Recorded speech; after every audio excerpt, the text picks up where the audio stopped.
5-ാം സങ്കീർത്തനം 12-ാമത്തെ വാക്യം.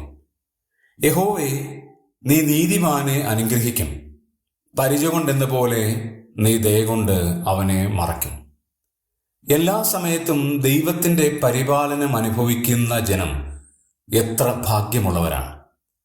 നമ്മുടെ ജീവിതത്തിൽ ഉണ്ടാകുന്ന വ്യത്യസ്തമായ ജീവിത സാഹചര്യങ്ങളിൽ ദൈവത്തിന്റെ പരിപാലനം ഉണ്ട് എന്ന് നമ്മൾ സമ്മതിക്കുകയും ദൈവത്തിന്റെ കരം അവിടെ നമ്മെ നടത്തുന്നു എന്ന് നാം സമ്മതിക്കുകയും ചെയ്യുക എന്നുള്ളതും അനുഗ്രഹീത കാര്യമാണ്.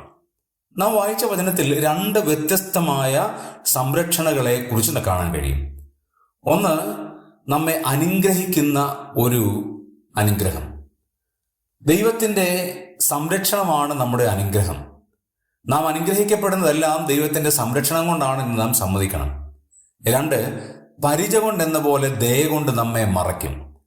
പരിചയമുണ്ട്, അതേസമയം അതൊരു മറയ്ക്കപ്പെടുന്ന അനുഭവമാണ്.